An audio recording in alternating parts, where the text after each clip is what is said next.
नमस्कार दोस्तों। एक ऐसा इंसान जिसने गरीबी से उठकर दुनिया का सबसे बड़ा डर किंग बनने तक का सफर किया है। एक ऐसा इंसान जिसने पूरी दुनिया के कोकीन के इलीगल ट्रेड पर कब्जा कर लिया था। वो आदमी जिसके नाम से ही सरकारें थर्राती थी, पाब्लो एस्कोबार। एक क्रिमिनल जिसने एक ऐसा साम्राज्य खड़ा किया जिसकी कीमत अरबों खरबों में थी और जिसने कोलंबिया जैसे देश को अपनी निजी जागीर बना लिया था। आखिर उसने ये सब कैसे किया? क्यों उसको पकड़ना सरकार के लिए इतना मुश्किल था? और क्या ये दौलत और पावर एस्कोबार को असली खुशी और सुकून दे पाई? आइए जानते हैं कोकीन के इस किंग की राइजिंग और डिक्लाइन की पूरी कहानी। दोस्तों, पाब्लो एस्कोबार का जन्म 1 दिसंबर 1949 को कोलंबिया के एक रूरल एरिया में हुआ था। उनके फादर जीसस एस्कोबार एक किसान थे और उनकी मदर हेमिल्दा गैवेरिया एक प्राइमरी स्कूल टीचर थी। पाब्लो और उसका परिवार एक ऐसे घर में रहते थे जहां पर बिजली की सुविधा नहीं थी। एस्कोबार के भाई और एस्कोबार को एक बार स्कूल से इसलिए घर भेज दिया गया क्योंकि उनके पास जूते नहीं थे। दोस्तों, ग्रामीण एरिया में जन्मे पाब्लो का बचपन बेशक साधारण था, लेकिन उसके सपने साधारण नहीं थे। उसके मन में बचपन से ही किसी भी कीमत पर दुनिया का सबसे अमीर आदमी बनने का जुनून सवार था। एस्कोबार ने यूनिवर्सिडad डी एंटियोक्विया से पॉलिटिकल साइंस की पढ़ाई की, लेकिन जब वो अपनी फीस जमा नहीं कर पाया तो उसको मजबूरन अपनी पढ़ाई बीच में छोड़नी पड़ी। और यही वो समय था जब उसने कब्रों से पत्थर चुराकर तस्करों के हाथों बेचना शुरू किया और अपने क्रिमिनल कैरियर की शुरुआत की। इसके बाद उसने अपने गिरोह के साथ छोटे मोटे घोटाले करने शुरू किए और बैन हुई सिगरेटों और लॉटरी के नकली टिकटों को बेचने जैसे काम शुरू किए। यहाँ तक कि उसने बैंक से बाहर आते लोगों को भी लूटना शुरू कर दिया था। नशीली दवाओं के व्यापार में आने से पहले उसने मेडेलिन शहर के ही एक एग्जीक्यूटिव को किडनैप किया और उससे फिरौती मांगकर $1 लाख जुटा लिए थे, जिसके कारण पाब्लो 22 साल की उम्र में ही एक करोड़पति बन गया था। शुरुआती सालों में उसने छोटे मोटे क्राइम किए, लेकिन जल्द ही उसने एक बड़े खेल की ओर कदम बढ़ाया और वो था स्मगलिंग की दुनिया में एंट्री। एस्कोबार ने देखा कि कोकीन के व्यापार में बहुत संभावनाएं हैं। उस समय अमेरिका में जो कोकीन की मांग है वो बहुत ज्यादा थी और कोकीन की कीमतें आसमान छू रही थी। पाब्लो ने इस मौके को पकड़ लिया और मेडेलिन कार्टेल नामक एक ड्रग तस्करी संगठन की शुरुआत की और कोकीन के ट्रेड को एक इंटरनेशनल ट्रेड में बदल दिया। दोस्तों, इस संगठन को कार्टेल इसलिए कहा जाता है क्योंकि इस संगठन का जो हाई स्टैंडर्ड और पावर डिस्ट्रीब्यूशन है वो एस्कोबार के साथ काम करने वाले दूसरे जो कोलंबिया के तस्कर थे उनके बीच साझेदारी पर आधारित था। संगठन में पाब्लो का जो मुख्य पार्टनर था वो था उसका चचेरा भाई गुस्तावो गैवेरिया, जो कार्टेल की शिपिंग व्यवस्था, तस्करी के रास्ते और इंटरनेशनल जो स्मगलिंग थी उसके कामों को संभालता था। और पाब्लो का सगा भाई रोबर्टो एस्कोबार संगठन के अकाउंटेंट के काम को देखता था। शुरू में एस्कोबार ने जहाज के पुराने टायरों में भरकर कोकीन की तस्करी शुरू की। कहा जाता है कि उस टाइम पर एक जो पायलट है वो प्रति उड़ान 50 लाख पाउंड तक कमा सकता था। ये इस बात पर डिपेंड करता था कि वो कितने किलो की तस्करी कर सकता है। एक अनुमान था कि समुद्री जहाजों में हर महीने 70 से 80 टन जो कोकीन है वो कोलंबिया से अमेरिका भेजा जाता था।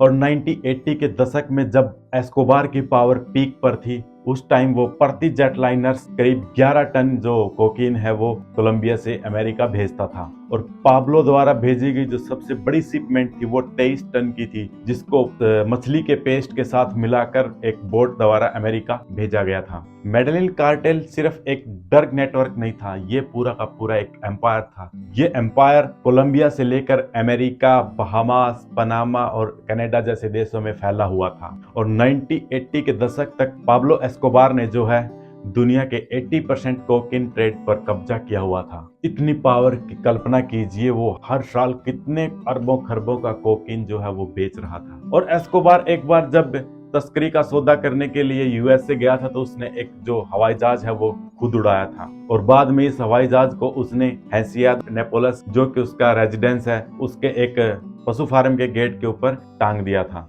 एस्कोबार और कार्लोस स्लेडर ने मिलकर बहामास के एक आइलैंड पर नया ट्रांजिट शिपमेंट पॉइंट विकसित किया। जिसको नॉर्मेंस के कहते हैं। कार्लोस और रॉबर्ट वेस्को ने इस आइलैंड की ज्यादातर जमीन जो है वो खरीद ली थी और इसमें जो है 3300 फुट की एक हवाई पट्टी, मकान, एक पोर्ट, बोट्स, जहाज और यहाँ तक कि कोकीन को जमा करने के लिए एक एयर कंडीशन वेयर हाउस भी बनाया गया था। 1978 से 1982 तक इस जगह को मेडेलिन कार्टेल की तस्करी के लिए सेंट्रल पॉइंट के रूप में इस्तेमाल किया गया। वैसे दोस्तों, एस्कोबार के भाई रॉबर्ट एस्कोबार का कहना है कि इसमें पाब्लो की कोई हिस्सेदारी नहीं थी, ये केवल कार्लोस और वेस्को का ही एक प्लान था। 1980 के दशक के दौरान पाब्लो एस्कोबार जो है एक अंतर्राष्ट्रीय स्तर पर एक जाना पहचाना नाम बन चुका था, क्योंकि उसकी नशीली दवाओं का जो नेटवर्क है वो कुख्यात हो चुका था। USA, Mexico, Puerto Rico, Dominican Republic, इन सभी देशों में जाने वाली नशीली दवाओं का एक बहुत बड़ा हिस्सा जो है मेडेलिन कार्टेल द्वारा कंट्रोल होता था, जिसमें ज्यादातर जो कोकीन है वो पेरू और बोलिविया से आता था, क्योंकि शुरुआती दौर में कोलंबिया की जो कोकीन है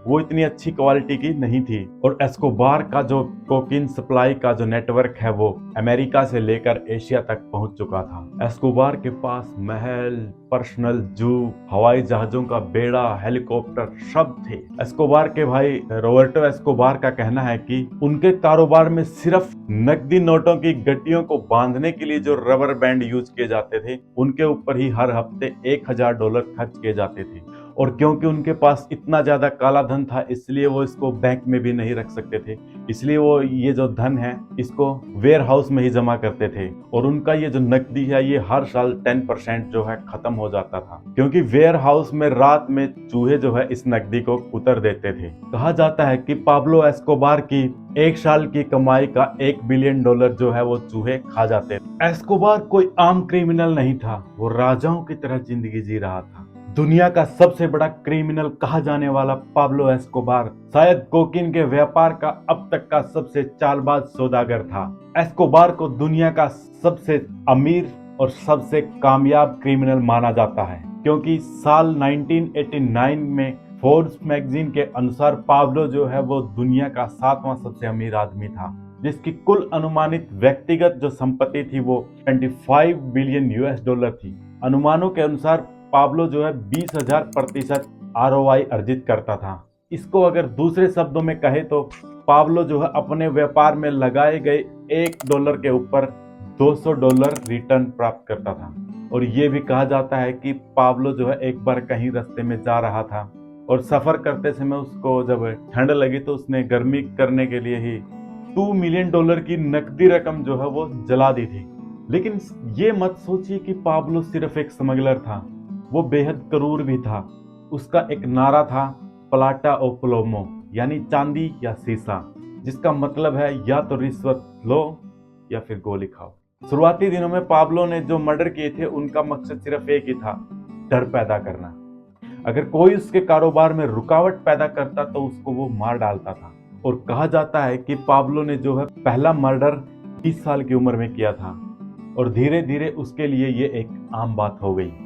पाब्लो के सामने जज, पुलिस, पॉलिटिकल लीडर, पत्रकार, आम नागरिक कोई भी सुरक्षित नहीं था। यहाँ तक कि पाब्लो अपने साथियों को भी मार डालता था। वह हर उस आदमी को खत्म कर देता था जो उसकी सत्ता को चुनौती देता था। उसने या तो अपना रास्ता खरीद लिया या फिर गोली मार दी, यानी उसके रास्ते में आने वाले उसने हर आदमी को हटा दिया। शुरू में पाब्लो ने जो है मेडेलिन शहर के उन जजों को रिश्वत देने की कोशिश की जो उसके अगेंस्ट एक केस को देख रहे थे, लेकिन वो इस कोशिश में सफल नहीं हुआ।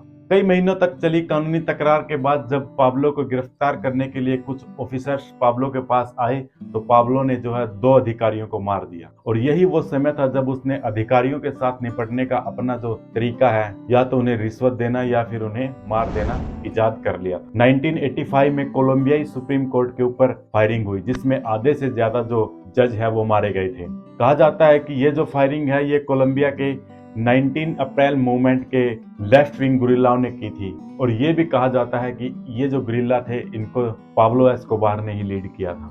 पाब्लो ने 1989 में कोलंबिया के राष्ट्रपति पद के उम्मीदवार लुइस कार्लोस गैलान का भी मर्डर करवा दिया था। एस्कोबार का कहना था कि हर इंसान या तो उसकी मदद कर सकता है या फिर वो उसका दुश्मन बन सकता है, और जो उसका दुश्मन है वो ज्यादा दिन तक जिंदा नहीं रहता। पाब्लो की क्रूरता की एक और भयानक घटना थी एवियांका फ्लाइट 203 में एक्सप्लोजन। उसने सोचा कि इस फ्लाइट में एक राजनेता है जो भविष्य में उसके खिलाफ खड़ा हो सकता है, इसलिए उसने इस फ्लाइट में जो है बॉम्ब लगवा दिया और इस एक्सप्लोजन में 107 लोगों की जान चली गई। और जिस आदमी को मारने के लिए पाब्लो ने यह हमला किया था वो आदमी इस फ्लाइट में था ही नहीं। इस घटना ने जो है पूरी दुनिया को हिला कर रख दिया था और पाब्लो को दुनिया का सबसे बड़ा आतंकवादी कहा जाने लगा था। पाब्लो सिर्फ अपने दुश्मनों तक ही सीमित नहीं था, उसने आम नागरिकों को भी नहीं बख्शा था। उसने अपने दुश्मनों को मारने के लिए कार बमों का इस्तेमाल करना शुरू कर दिया था। ये जो कार बम है, इनमें विस्फोट जब हुए थे उनमें बहुत से निर्दोष जो आम लोग हैं वो भी मारे गए थे। अपना वर्चस्व कायम करने के लिए पाब्लो का जो है दूसरे कार्टेल्स के साथ लगातार संघर्ष चलता रहता था और इस लगातार चलने वाले संघर्ष का रिजल्ट ये निकला कि कोलंबिया जो है वो जल्दी ही पूरी दुनिया की मर्डर कैपिटल बन गया था। एस्कोबार के इन संघर्षों में केवल 1991 में 7081 लोगों की जान चली गई थी। एस्कोबार जो है वो गरीब लड़कों को पुलिस अफसरों का मर्डर करने के लिए इनाम के रूप में पैसे देता था। लेकिन पाब्लो सिर्फ एक खौफ का इनाम नहीं था, बहुत से लोग उसको सराहते भी थे। मेडलिन के गरीब लोगों के लिए वो एक रॉबिन हुड जैसा था। उसने स्कूल, पार्क, घर और चर्च तक बनवाए। दरअसल दोस्तों, एस्कोबार को वफादारी की ताकत का पता था, इसलिए उसने लोगों के दिलों में अपनी जगह बनाई। गरीबों की मदद करके उसने उनकी वफादारी खरीदी और ये वफादार लोग पुलिस की हर हलचल की खबर उसको देते थे। बहुत से लोग उसको एक हीरो मानते थे, एक ऐसा आदमी जो हमेशा गरीबों के लिए खड़ा रहता था। और अब पाब्लो की ताकत इतनी बढ़ गई थी कि अब सरकार के लिए उसको अनदेखा करना मुश्किल हो गया था। कोलंबियन गवर्नमेंट ने अमेरिकन गवर्नमेंट की मदद से एस्कोबार के खिलाफ जंग छेड़ दी। ड्रग एनफोर्समेंट एडमिनिस्ट्रेशन ने उसके खिलाफ ऑपरेशन चलाए, लेकिन एस्कोबार हमेशा एक कदम आगे रहता था। उसने तस्करी की एडवांस तकनीकें अपना ली थी। वो अब स्मगलिंग के लिए सबमरीन्स का इस्तेमाल करता था और उसने जंगलों में छिपी हुई लैब्स बना ली थी। और जब भी सरकार उसको गिरफ्तार करने के लिए या उसके करीब पहुंचती तो उसके जो वफादार लोग हैं वो उसको पहले ही इसकी जानकारी दे देते थे, जिससे वो गायब हो जाता था। और आखिर में सरकार ने जो है एस्कोबार के साथ बातचीत की और कहा कि अगर एस्कोबार सरेंडर करता है तो उसको कम से कम सजा दी जाएगी और उसको जेल में जो है वीआईपी ट्रीटमेंट दिया जाएगा। लेकिन इसके बदले सरकार ने एक कंडीशन ये रखी थी कि एस्कोबार ने अपनी जो सभी क्रिमिनल एक्टिविटीज है वो बंद करनी होगी। एस्कोबार ने भी खुद को बदल लिया और उसने सरकार की शर्तें मान ली। फिर उसको अपनी खुद की बनाई गई एक आलीशान निजी जेल ला कैथेड्रल में कैद कर दिया गया। लेकिन एस्कोबार ने मोकांदा और गलियानो भाइयों को जो है ला कैथेड्रल में लाकर उनको मार दिया। इन लोगों के ऊपर आरोप ये था कि इन्होंने मेडलिन कार्टेल से जो है चोरी की है। जब सरकार को ये पता चला कि एस्कोबार जो है वो ला कैथेड्रल के अंदर से ही अपनी जो क्रिमिनल एक्टिविटीज है उनको चला रहा है, तो सरकार ने 22 जुलाई 1992 को एस्कोबार को दूसरी जेल में भेजने की जो है योजना बनाई। लेकिन एस्कोबार के वफादारों ने सरकार की इस योजना को एस्कोबार को जो है पहले ही बता दिया था और एस्कोबार जो है वो सरकार के हाथ आने से पहले ही वहां से निकल भागा। लेकिन दोस्तों, हर एम्पायर का अंत होता है और 90s के दशक की शुरुआत में एस्कोबार की पावर में भी जो है दरारें आनी शुरू हो गई। उसने जो वायलेंस किया था उसने एस्कोबार को जनता की नजरों में गिरा दिया था। एस्कोबार के जो पार्टनर थे वो भी उससे मुंह मोड़ने लगे थे और कोलंबियन गवर्नमेंट ने भी जो है लॉस पेपेस की हेल्प से एस्कोबार को पकड़ने की कोशिशें तेज कर दी थी। ये जो लॉस पेपेस है ये एक स्पेनिश नाम है जिसका फुल फॉर्म है लॉस परसेगुइडोस फॉर पाब्लो एस्कोबार, जिसका हिंदी में मतलब होता है कि पाब्लो एस्कोबार के द्वारा सताए गए लोग। ये जो लॉस पेपेस था ये पाब्लो एस्कोबार के दुश्मनों द्वारा शुरू किया गया एक पैरामिलिट्री टाइप का ग्रुप था और इसने 1993 में जो है एस्कोबार के खिलाफ एक छोटे स्केल पर लड़ाई छेड़ी थी। और इस टाइम तक कोलंबिया में जो है पाब्लो ही अकेला खिलाड़ी नहीं था। इसी दौरान एक और पावरफुल ड्रग तस्करी सिंडिकेट कैली कार्टेल भी उभर चुका था और ये जो लॉस पेपेस है इसको कैली कार्टेल ने ही फाइनेंस किया था और क्रिस्टियानो ब्रदर्स ने जो है इसको लीड किया था। ऐसा माना जाता है कि ये जो लॉस पेपेस है ये सर्च ब्लॉक को एस्कोबार के खिलाफ जानकारियां देता था। ये जो सर्च ब्लॉक है ये कोलंबियन पुलिस और आर्मी की एक जॉइंट यूनिट थी जिसको मेडलिन कार्टेल के जो लीडर थे उनको ट्रैक करने के लिए ही बनाया गया था। कैली कार्टेल जो है वो दक्षिण कोलंबिया के कैली शहर और वैले डेल काका के आसपास स्थित एक ड्रग कार्टेल था। इसके जो संस्थापक है वो गिलबर्टो रोड्रिगेज और मिगुएल रोड्रिगेज थे। ये लोग जो है वो 1988 से पाब्लो एस्कोबार और उसके सहयोगी थे उनसे अलग हो गए थे। बाद के सालों में कैली कार्टेल और मेडेलिन कार्टेल ने जो है एक समझौता किया और मुएर्टे ए सेक्वेस्टाडोर्स बनाया। इसमें क्या था कि दोनों जो कार्टेल थे इन्होंने यूएसए के जो कोकीन के मेन डिस्ट्रीब्यूशन पॉइंट्स थे उनको आपस में डिवाइड कर लिया था। न्यूयॉर्क शहर के ऊपर जो है कैली कार्टेल ने कब्जा कर लिया था और फ्लोरिडा और मियामी के ऊपर जो है मेडेलिन कार्टेल ने अपना कब्जा कर लिया था। लॉस एंजल्स के ऊपर सहमति न बनने के कारण उसको ऐसे ही छोड़ दिया गया। ऐसा माना जाता है कि एमएएस के माध्यम से जो है ये दोनों कार्टेल कोकीन के जो बाजार की कीमत है, प्रोडक्शन और शिपमेंट को जो है स्थिर करने का काम करती थी। लेकिन बाद में जो एमएएस है वो टूट चुका था। इसके टूटने का जो कारण है वो मेडेलिन कार्टेल की एक मेंबर रोड्रिग गाचा थे, क्योंकि गाचा ने जो है वो न्यूयॉर्क शहर के बाजार में कदम रखने का प्रयास किया जो कि पहले कैली कार्टेल को दिया जा चुका था। और इसी तरह 1986 में जॉर्ज ओचोआ जो कि मेडेलिन कार्टेल का ही एक संस्थापक सदस्य था, उसकी पुलिस नाकाबंदी में गिरफ्तारी हो गई थी। इस गिरफ्तारी के लिए मेडेलिन कार्टेल ने जो है कैली कार्टेल को जिम्मेदार ठहराया था और लास्ट में 2 दिसंबर 1993 को कई सालों की लुका छिपी के बाद एस्कोबार को ढूंढ लिया गया। रेडियो ट्रायंगुलेशन टेक्नोलॉजी का यूज करते हुए कोलंबिया के एक सर्विलांस ग्रुप पाब्लो एस्कोबार को जो मेडेलिन के एक मध्यम वर्गीय बैरियो में छुपा हुआ पाया और जैसे ही पुलिस एस्कोबार के पास पहुंची तो एस्कोबार और उनके जो बॉडीगार्ड थे एल निमोन, उन्होंने पुलिस के ऊपर जो है गोलीबारी शुरू कर दी और सड़क के आसपास के जो घर थे उनकी छतों पर से दौड़ते हुए पीछे की जो सड़क थी वहां तक जाने की कोशिश की, लेकिन कोलंबियन जो नेशनल पुलिस थी उसने दोनों को गोली मार दी। पाब्लो एस्कोबार मारा जा चुका था। एस्कोबार पर लगा गोली का सबसे घातक निशाना उनके कान पर था। एस्कोबार के दोनों भाइयों रोबर्टो एस्कोबार और फर्नांडो सांचेज का विश्वास है कि एस्कोबार को जो है पुलिस ने नहीं मारा, एस्कोबार ने खुद ही आत्महत्या की। वो कहते हैं कि एस्कोबार उनसे हर दिन कहा करते थे कि अगर किसी दिन सचमुच उनके पास बच निकलने का कोई रास्ता नहीं बचेगा तो वो अपने कान में गोली मार लेंगे और आत्महत्या कर लेंगे। एस्कोबार की मौत के बाद कोकीन का जो व्यापार है उसके ऊपर जो उनके मुख्य जो प्रतिद्वंद्वी थे कैली कार्टेल, उसने अपना कब्जा कर लिया था। लेकिन 1995 तक आते आते कोलंबियन गवर्नमेंट ने जो है कैली कार्टेल के लीडरों को भी या तो मार दिया या गिरफ्तार कर लिया। दोस्तों, एस्कोबार ने लोगों के बीच में जो रॉबिन हुड की छवि बनाई थी उसका कोलंबिया के मेडेलिन शहर के लोगों पर परमानेंट इन्फ्लुएंस आज भी कायम है।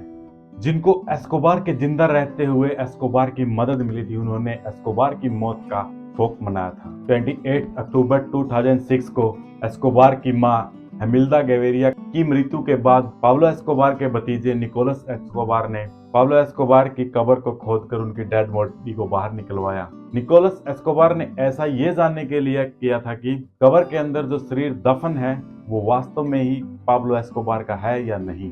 पाब्लो एस्कोबार की कहानी ताकत, धन और अमानवीय हिंसा की कहानी है। उसने जो गलतियां की उसकी कीमत पूरे देश को चुकानी पड़ी। आखिरकार एस्कोबार की विरासत धन या ताकत में नहीं बल्कि उन जिंदगियों में बसी हुई है जो उसने बर्बाद कर दी। दोस्तों, एस्कोबार की कहानी हमें बताती है कि क्राइम का रास्ता कितना भी अट्रैक्टिव क्यों ना हो, उसका अंत हमेशा विनाश ही होता है। दौलत और ताकत पाने की अंधी दौड़ ने न सिर्फ पाब्लो को बर्बाद किया बल्कि इसके साथ साथ हजारों मासूम जिंदगियां भी बर्बाद कर दी। एस्कोबार कितना भी ताकतवर क्यों ना हो, आखिर में उसकी जो मौत है वो एक साधारण अपराधी की तरह ही हुई। और इस कहानी से हम सीख सकते हैं कि सच्ची ताकत जो है वो प्यार, ईमानदारी और सेवा में है, ना कि डर और हिंसा में। हर इंसान के पास रास्ता होता है सही विकल्प चुनने का, तो आप भी हमेशा सही विकल्प ही चुनना। दोस्तों, आपको ये कहानी कैसी लगी हमें कमेंट करके जरूर बताएं। अगर आपको ये वीडियो पसंद आया हो तो वीडियो को आगे शेयर जरूर करें और अगर आप हमारे चैनल पर नए हैं, हमारे चैनल को सब्सक्राइब जरूर करें। वीडियो को पूरा देखने के लिए आपका धन्यवाद।